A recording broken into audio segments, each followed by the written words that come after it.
Bonjour, mon nom est Michel Bougie. Bienvenue à une autre émission de Ligne Directe. Aujourd'hui, en compagnie de Pasteur Jeffrey Lorrain, nous allons continuer à nous entretenir sur le sujet de l'idolâtrie. Bonne écoute.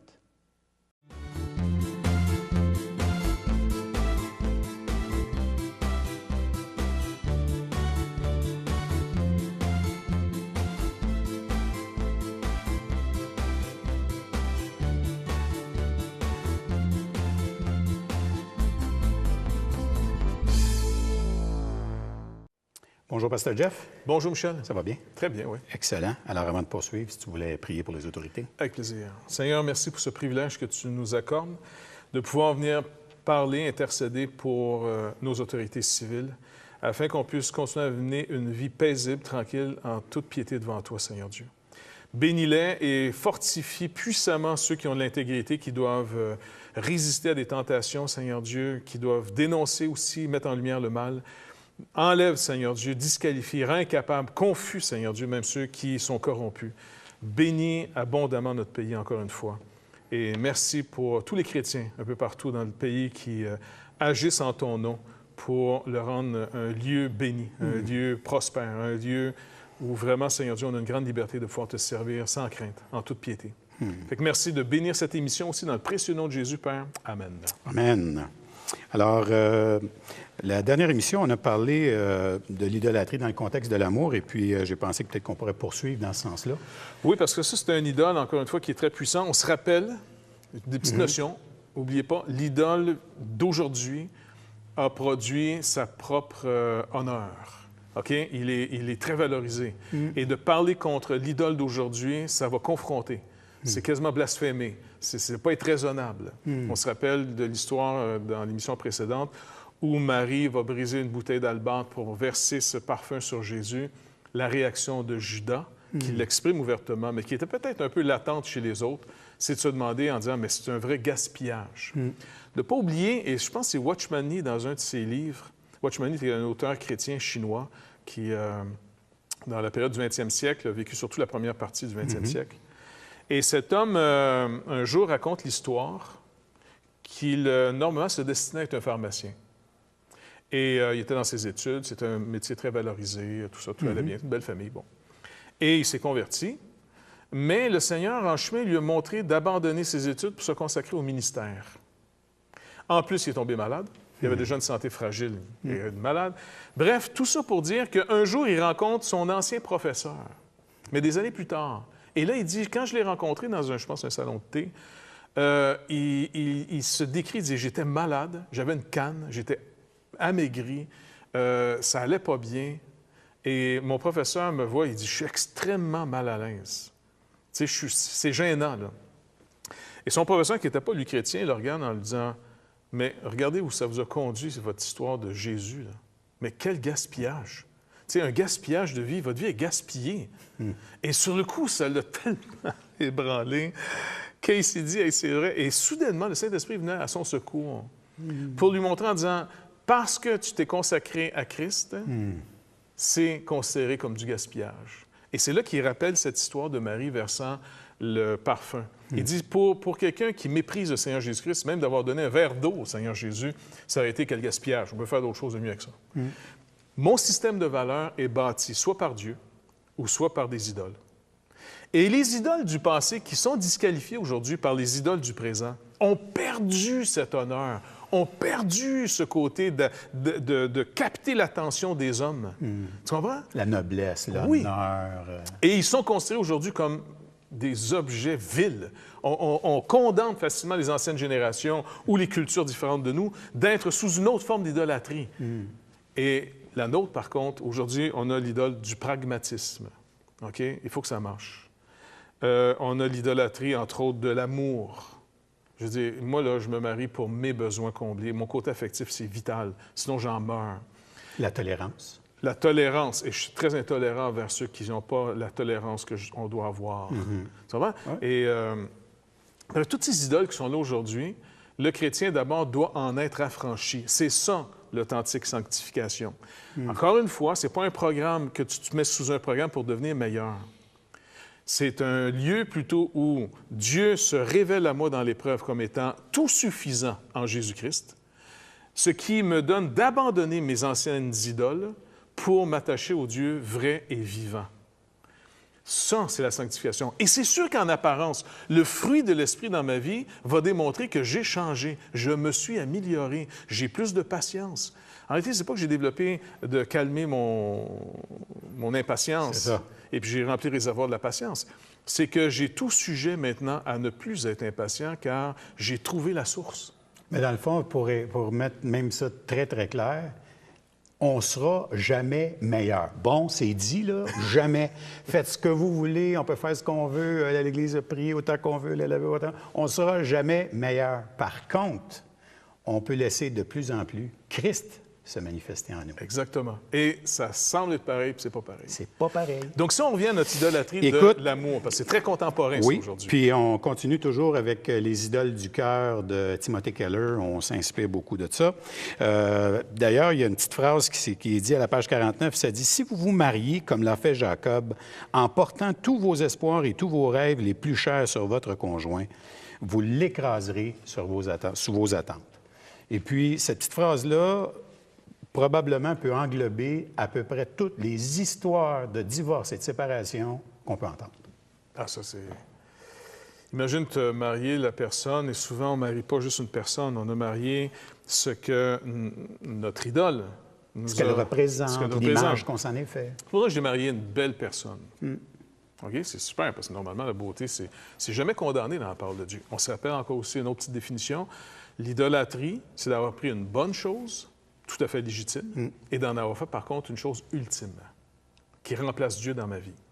Ou en d'autres mots, si cette chose qui était légitime, que j'ai en effet quelque chose d'ultime, m'est enlevée, je n'ai plus la motivation de vivre. Si j'ai plus la motivation de vivre et que j'ai même le goût de me tuer, alors on vient d'attaquer un idole dans ma vie. Ça m'a enlevé le goût de vivre. OK? Donc ça, c'est la définition que Keller rend sur l'idolâtrie, je la trouve excellente. Si on m'enlève quelque chose qui était légitime, mais que j'en ai fait une chose ultime, et que là, j'ai plus la motivation de vivre, j'ai le choix, ou je meurs avec mon idole, ou bien je me tourne vers le Seigneur Jésus-Christ en disant, tu viens de mettre en lumière une idolâtrie dans ma vie que je n'étais pas conscient du tout. Car d'une bonne chose que tu m'avais donnée, je l'ai fait suprême sur ma vie. Je te demande pardon. Viens me sauver maintenant de mon idole. Et on peut le retrouver beaucoup dans le mariage. On entend des gens que lorsqu'ils vont perdre leur conjoint, ils en perdent le sens, ils sont prêts à tuer et se tuer après. Combien de fois on entend ces histoires d'horreur? Sa femme va le quitter, il décide de mettre à mort ses enfants et de se tuer après. Ou il décide de la tuer elle et les enfants puis se tuer après. Pourquoi en plus tuer les enfants? Tu vois, ça devient dément. Alors là, on voit que ces gens-là, leur idole, c'est ça. Mais ce que tu décris là, entre autres, c'est que tu es en train de décrire qu'un idole, il ne faut pas prendre ça à la légère. C'est extrêmement puissant, une idole. Oui. D'abord, il ne faut pas prendre à la légère ce que la parole de Dieu nous dit. On est des êtres religieux. Donc, il va falloir qu'on accepte cette donnée pour pouvoir mieux se gérer. Je suis un être religieux. Je ne sais pas ce que je suis en train d'adorer. Ça, c'est quand je ne suis pas converti. Quand je n'ai pas Christ dans ma vie, j'avoue ne pas savoir à quoi je me donne, mais il y a un système de valeurs qui, si tu le touches, va affecter mon goût de vivre ou de mourir, va toucher mon goût de tuer même ou de laisser vivre. C'est à ce point-là que c'est fort. Donc, il faut que ça soit mis en lumière.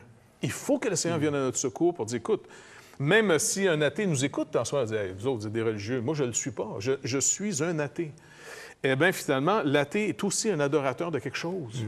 En Inde, tu as des temples pour les rats. Tu as entendu? Des rats. On les nourrit. On a une croyance à propos des rats qui fait que les gens se soumettent à ça.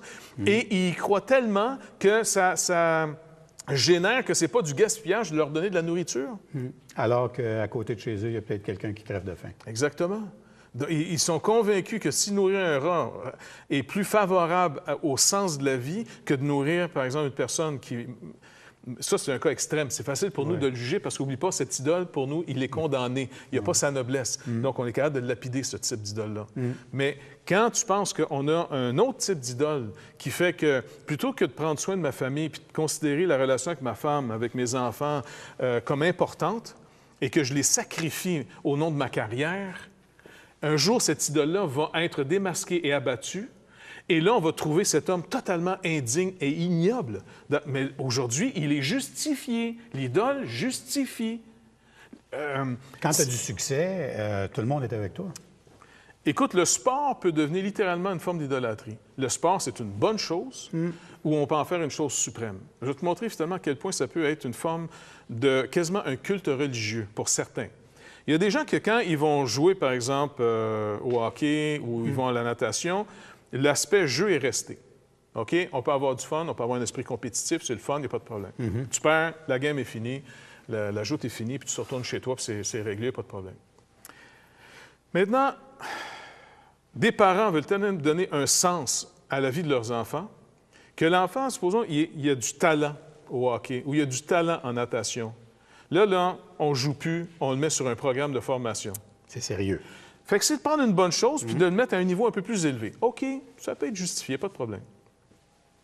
Imagine maintenant que tu soumets ton enfant, il faut qu'il se lève à 5 heures le matin ou 4 heures le matin pour aller à la natation d'abord, pour faire ainsi de suite. Et là, tu le coupes de tout. Supposons que c'est des chrétiens qui disent, écoute, on ne peut pas être là parce que ça va être les compétitions, on ne peut pas être là à l'Église. Tu sais, on demande au Seigneur de bénir que ça marche, on veut gagner. Jusqu'à là, il n'y a quasiment pas, on pourrait dire, de problème, mais la ligne à franchir, elle va être où? Où tu vas mettre le Seigneur second à l'activité qui, en soi, n'est pas mauvaise. Maintenant, regarde bien, le sport aujourd'hui est une idole acceptée et qui fait partie de... L'idole du sport contribue à donner du sens à la vie des gens aujourd'hui. Ouais. OK? Et quand je dis produit du sens, ça veut dire que cette idole-là va donner... que si tu t'y soumets, tu es valorisé. Fierté. Après la pause, je vais te montrer finalement comment cette idole-là peut faire des cultes religieux, que si tu mettrais ça dans une autre sphère, la même intensité, la même horaire, là, ça serait considéré comme étant une secte grave. Après la pause. Et on y va tout de suite parce que je veux entendre la fin de l'histoire.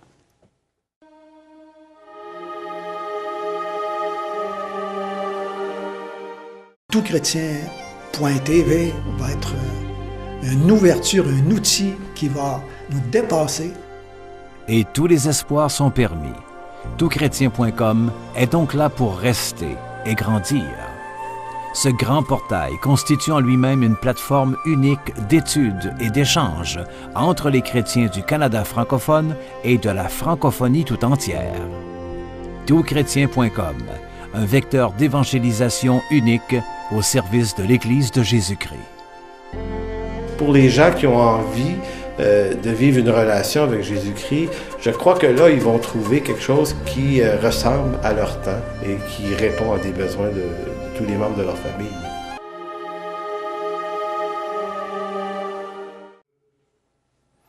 Alors, on est de retour. Pasteur Jeff, juste avant la pause, on parlait, là, tu vas nous parler un petit peu de comment le sport peut devenir vraiment une... Encore une fois, le sport, c'est une bonne chose. Oui. L'idolâtrie, c'est de prendre une bonne chose et d'en faire une chose suprême, une chose qui donne de la valeur à ta vie et qui va produire un système de valeurs même qui va valoriser ou dévaloriser des activités, ainsi de suite. L'idole va aussi produire le type de sacrifice exigé et avec des promesses qui, en passant, ne se réalisent pas au bout, mais c'est pas grave. Des promesses pareilles. Je prends le sport. Je prends un horaire qui peut être typique de quelqu'un qui s'entraîne. On prend un jeune, il y a de la capacité, donc on le soumet à un horaire intense. Il se lève très tôt le matin pour aller à la natation. Après ça, il y a un régime alimentaire particulier parce qu'on veut finalement le développer au maximum. Il doit aller à l'école. Il ne peut pas aller jouer avec ses amis le soir parce qu'il faut qu'il se repose. Après ça, il y a de l'entraînement encore. Et il y a un coach qui le suit comme quasiment un curé peut suivre quelqu'un. Ouais. OK? Et puis là, il est là-dedans. Il est dans l'entraînement. Puis souvent, ça ne tente pas. Il est fatigué, il est en pleurs. C'est difficile. Mais ce n'est pas grave. Parce que la société qui est sous cette idole du sport justifie. Un idole est à l'origine, Dieu ou un idole. Dieu ou un idole sera toujours à l'origine de ce qui justifie un comportement. Ça vaut la peine de le faire ou c'est du vrai gaspillage. Je prends le même horaire, OK? Puis regarde bien comment Dieu est déshonoré dans notre société. Mais cet horaire-là, imagine que dans notre école, si on a une école chrétienne, qui donne tout l'enseignement normal, tu sais, qui est donné dans toute l'école, approuvé par le gouvernement, tout va bien. Maintenant, imagine que les parents se disent « Hey, dans cette école, ils vont développer une discipline, non pas sportive cette fois-ci, Mais dans cette école-là, là, à 5 heures du matin, on peut amener nos enfants, ils vont apprendre à prier, ils vont apprendre à jeûner, on va leur donner une alimentation particulière, on va finalement leur faire mémoriser des passages entiers de la Bible, on va travailler, tu sais, imagine tu prends le même horaire qu'on prend pour un sportif et on le met pour de l'activité religieuse. Ah. Même les chrétiens vont dire, vous êtes fous les gars, vous êtes fous, ben raide. Vraiment. Tu comprends? En fait, c'est probablement les premiers, c'est ce qu'on Ah oui, les chrétiens vont dire, attends, qu'est-ce que tu fais là de nos enfants? Je veux dire, ça n'a aucun bon sens, vous allez les écœurer bien raides. Ouais. C'est vrai. Ouais. Parce que l'idole en question n'est pas Dieu dans notre société. Non. À d'autres époques, là, ou dans d'autres cultures, là, les jeunes sont pris tout jeunes, ils apprennent des arts martiaux, ils apprennent finalement, je ne sais pas, des prières comme chez les bouddhistes. Ils peuvent être mis finalement dans des temples en Inde. Mais si dans cette culture, c'est valorisé parce que l'idole est en contrôle, il produit un système de valeurs. Par contre, pense encore une fois au type de discipline qu'on met pour le sport. Tu mets ça dans une autre sphère qui n'est pas justifiée par un idole quelconque. Tu dis aux gens, mais vous êtes fous, la DPJ va arriver demain matin chez vous. Je vais te montrer un autre idole qui est justifié, le travail, la profession, l'argent. OK? Le petit gars, on commence les journaux le matin, commence à travailler, ainsi de suite. On va justifier tout ça. C'est justifiable. Il fait de l'argent. Il est responsable. Écoute, combien d'histoires d'entrepreneurs à succès que j'ai entendues qui ont commencé exactement comme ça. Quand j'étais jeune, mon père me levait de bonne heure le matin, passait les journaux, puis... Mais ça, tu dis, quand j'étais jeune, le Seigneur avait saisi mon cœur. Moi, j'allais, il y avait des réunions de prière le matin. Avant l'école, j'allais prier avec mon Église, j'allais intercéder, j'allais prier. Après ça, j'allais à l'école. Je ne me tenais pas avec certaines personnes parce que ce n'était pas une bonne conduite. Quand j'arrivais le midi, je me tenais avec les autres chrétiens. Je témoignais de ma foi. Je n'ai pas eu peur de la moquerie. Quand je travaillais, après ça, j'ai toujours donné une offrande volontaire d'argent à mon Église, ça aide de l'avant. Et puis, je suis vraiment consacré. Et puis, non, j'ai refusé d'aller coucher, avoir des relations sexuelles avant mon mariage. Je me suis marié pour la gloire de Dieu. J'ai fait attention, oui, je l'aime, oui, elle est belle, mais on s'est marié pour la gloire de Dieu. Si elle tombe malade, ça reste ma femme. Je sais pas. Puis, ensuite, les gens disent, c'est une bizarre de vie, ça. Pas très excitant. Oh, pas bon. Ouais. Ça va? Ma femme est tombée malade. Mon mari est tombé malade. Ça fait 10 ans qu'il est à la maison. Il est rendu impotent. Mais écoute, je m'en occupe. Non, mais écoute, tu le dompes là, c'est fini, c'est plus rentable. Là. Écoute, tu fais là. Je pense que tu n'as pas compris, toi, là. Tu vois? Et puis, le chrétien va devenir calomnié. Pourquoi? Parce que Dieu est en train de montrer au monde dans lequel nous vivons, par le chrétien, vous voyez que je ne suis pas votre Dieu. Mais je vais vous montrer qui est votre Dieu par les sacrifices que vous faites pour ce Dieu. Et là, tu as juste à montrer aux gens où ils sacrifient.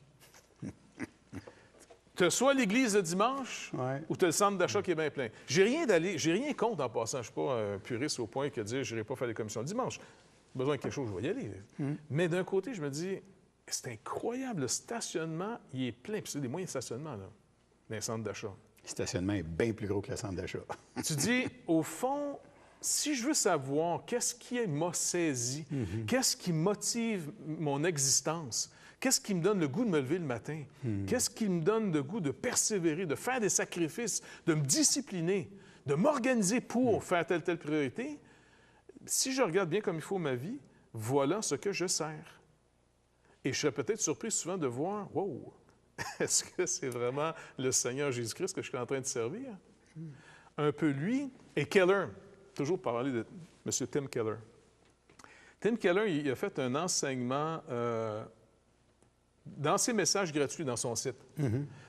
Et c'est, entre autres, il s'est inspiré de Jonas. C'est le message, soit sur l'idolâtrie ou sur les... Bref. Il raconte l'histoire de Jonas qui est vraiment intéressante. Jonas, on le sait, il est dans le bateau. Hein? L'histoire nous raconte qu'il a fui l'appel de Dieu, il n'est pas intéressé d'aller à Nénive. Bref, il y a une tempête. Le capitaine du bateau demande à tout le monde d'invoquer leur Dieu pour savoir s'il n'y a pas un de ces dieux-là qui peut nous sauver. Il s'énerve un peu de voir Jonas qui est parti se coucher dans le fond du bateau en disant « Hey, ça regarde pas bien, ça n'a pas l'air à te déranger, chum, qu'on périsse toute la gang ici, tu sais. Fais quelque chose, prie ton Dieu. » Non, bien écoutez, le problème, là, c'est moi, les gars. Mon Dieu est à ma recherche.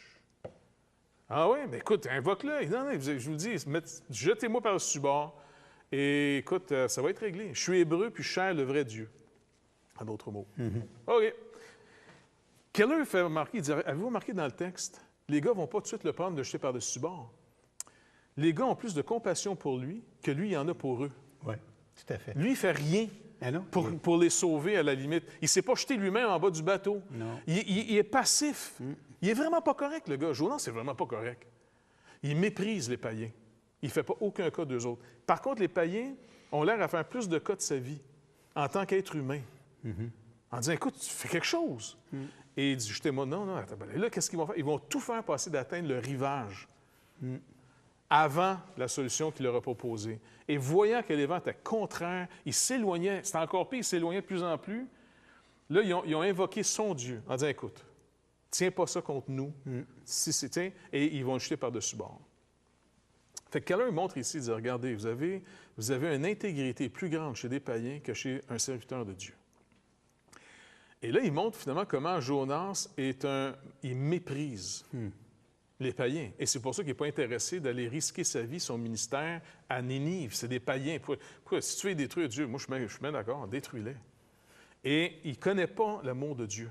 Il ne connaît pas... Il s'en doute, parce que c'est ça qu'il va dire plus tard. Tu sais.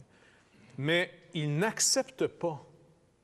Ça veut dire que même pour un prophète comme Jonas, l'idée qu'il a du Dieu vivant, qui est véritable, dans le sens qu'il sait qu'il adore le vrai Dieu, cette idée doit, encore une fois, faire du chemin dans la vie de Jonas. Parce que Jonas ne réalise pas et n'accepte pas, surtout il n'accepte pas, selon ses standards, que Dieu puisse aimer plus qu'Israël. Ça marche? Donc, il montre ça. Deuxièmement, il montre aussi après les païens qui, finalement, Dieu s'est glorifié lui-même. Ils ont jeté Jonas par-dessus bord, le grand poisson est arrivé, la mer s'est calmée, ils ont tout été réglés, ils n'en revenaient pas. Et il nous est dit dans la parole de Dieu que souvent, les pêcheurs, qui sont des idolâtres aussi, tu sais, je ne parle pas nécessairement d'Israël, mais dans leur corps de métier, ils offraient souvent des sacrifices à leur filet. Tu sais, c'est un objet culte. En disant ça, c'est mon filet, là, tu sais, on entend ça dans les artistes ou les sportifs, là, et ça, c'est mon T-shirt qui fait que je gagne. Les gardiens de but qui frappent ses poteaux. Des choses dans OK, c'est religieux. On est tous religieux. Okay? Et donc, ils offrent des sacrifices à leur filet pour que le filet va chercher le poisson, que le poisson s'attire. Bref, ces idolâtres, finalement, ont réalisé que le Dieu Jonas, c'est vraiment un Dieu efficace. Mais est-ce qu'ils ont accepté ce Dieu comme étant le Dieu? Non. Ils ont incorporé le Dieu de Jonas à leur Dieu. Et c'est là qu'on voit qu'on peut incorporer Jésus-Christ à nos idoles. À quoi sert une idole maintenant? En fonction des promesses de nous délivrer, en fonction de nous assurer la prospérité, le succès, ou peu importe, qui nous donne de la valeur, on va servir l'idole. OK? Maintenant, beaucoup de gens sont d'accord d'accepter Jésus avec les autres idoles. J'accepte Jésus avec l'idole qui produit en moi la valeur de ma carrière d'abord. Je prends Jésus, c'est sûr, mais aussi avec mon idole de « il faut que je me marie, moi j'ai besoin d'une femme, j'ai besoin d'un homme, si là je suis en révolte, si j'en ai pas, c'est injuste, moi j'en ai besoin. Et puis, si ça va pas bien dans mon mariage, change ma femme, rends-la, je veux Rachel, transforme-la en Rachel. Tu sais, Jésus, fais de mes enfants... Ben, c'est ça. Jésus peut devenir aussi un idole. Un idole, c'est quand tu n'en as pas besoin, tu le sers pas. Tu le sors pour usage seulement. Ouais. Tu comprends-tu? C'est au besoin que tu vas... Sinon, tu as ta vie, et puis notre vie, c'est aussi l'idole suprême. C'est pour ça que Jésus dit, si quelqu'un veut me suivre, il va falloir qu'il se renie lui-même. Se renier. Parce que si je ne suis pas en train de me renier, je vais le renier quand la pression va monter trop haut. C'est ce que Pierre a fait. Puis d'ailleurs, dans une prochaine émission où peut-être on s'attardera un petit peu plus à l'idole de l'argent, dans Luc au chapitre 16, où il fait allusion qu'on ne peut pas se servir, on ne peut pas être au service de 2 maîtres. Puis la phrase qui suit, moi j'ai comme l'impression qu'on ne la saisit pas. Ou bien il détestera l'un et aimera l'autre, ou bien il sera dévoué au premier et méprisera le second. C'est pas qu'il dit « ou bien je vais ignorer ». Tu sais, ben non, si je me... Et puis, une des places dans ce que tu décris là, où on le voit le plus souvent, je pense, je l'ai vécu, fait que, regarde, c'est quand on donne notre dîme. Quand on donne la dîme, c'est une place où on amène Jésus. Hey, Seigneur, je donne ma dîme, tu vas me rendre prospère l'autre bord. Écoute, c'est le lieu parfait pour ça. C'est même écrit qu'il y aura il y a des promesses d'attacher à ça. Tes greniers seront remplis. Écoute, c'est la situation parfaite. Ouais. Mais on fait c'est ça. là qu'on voit qu'on fait de ce Jésus qu'on dit aimer. Ouais. Et il est encore au rang des idoles. Il est peut-être le plus important de nos idoles. Mais ce serait comme de dire à ta femme, écoute, t'es ma préférée. C'est ça. Pas sûr, dans notre culture, comment ça serait bien reçu. Ça, c'est pas une bonne affaire. Ça, je pense vraiment pas que ça soit une Et bonne le Seigneur affaire. est aussi exclusif dans ces rapports-là qu'on peut l'être dans nos mariages aujourd'hui. Écoute, c'est lui ou rien. C'est vraiment... Qui viennent à notre secours. Qui viennent à notre secours parce que ça prend une lumière dans nos vies. Mais le Seigneur nous donne les outils qu'il faut. Ne pas mépriser l'assemblement de soi-même. Les croyants vont dans les églises, entendre des prédications, étudier la parole de Dieu, trouver des bonnes ressources. C'est pas comme si on était démunis. Là, je pense qu'il faut juste ouvrir nos cœurs puis permettre au Seigneur de mettre Promesse ces choses en suprême, lumière. comme tu nous rappelles aussi, Jésus, avant de partir, nous dit « Et je serai avec vous tous les jours jusqu'à la fin du monde. Ouais. » Donc, il est avec nous en ce moment. Et il sait que sans lui, c'est comme la prière de David, c'est « Mets-moi sur le rocher que je ne puis atteindre. » Exactement. Et Seigneur, viens à notre secours, viens nous aider. Amen. Alors, merci. Bienvenue. Merci d'avoir été avec nous pour une autre émission de Ligne Directe. On vous rappelle que vous pouvez trouver nos ressources sur toutchrétien.com et aussi sur labibleparle.com. Alors, merci d'avoir été avec nous et à la semaine prochaine.